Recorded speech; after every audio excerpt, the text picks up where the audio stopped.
Со неговото неприсуство обвинетиот Митко Пецов стана центар на внимание на судењето за нарачувањето на шамари. Обвинителката на СЈО Фатиме Фетаи побара итно развојување на постапката за Пецов, а наведе и зошто. Обвинетиот постојано е болен, повреден. Сега скршил пршлен што ќе заздравил за 1 месец. Во иднина како што тргнал обвинетиот, можеме да очекуваме дека ќе забремени. На коментарот на Фетаи експресно возврати бранителот на Пецов, адвокатот Димитар Дангов, дека неговиот клиент нема да забремени во иднина. За отсуството на Пецов ја образложи лекарската потврда дека не можел да станува. Судијата Душан Јосифов постапката за Пецов и одвои. На судењето повторно доцнеше поранешниот премиер Никола Груевски.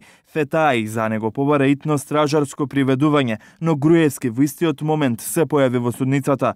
За подоцна на судењето да и се смешка на Фетаи, откако и прокоментира дека зборувала без дозвола, Фетаи му дофрли: Многу сте расположени со оглед дека ви се ближи времето.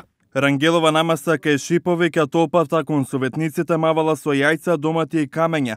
Произлезе од сведоштвото на експредседателот на Советот Мирослав Шиповик, кој од обвинетите како насилници во судот ги препозна Александар Трајковски и Даниел Трипуновски. Во судницата со име и презиме посочи четворица сведоци на центарот ВМРО ДПМН, дека постојано биле на телефон, меѓу нив ја спомена и Даниела Рангелова. 4-5 советника од ВМРО ДПМН беа постојано со телефонот на ушите, како што реков јас, и комуницира. Со кого комуницира не можам да кажам, меѓутоа можам да кажам дека јас штом ќе речев ајде почнуваме со работа, канонадата од мавање почнуваше и штом ќе кажев пауза, значи канонадата веднаш престануваше. Значи уште ехото од тие зборови не завршуваше во салата, се случуваат и акции. Значи според мене тоа е индикација дека некој командува. И покрај тоа што беше најавен и се појави на рочиштето, сепак сведочењето на актуелниот градоначалник на Центар, а тогашен прв човек на паркинзите во општината, ќе почека до 16 октомври, кога и продолжува судењето.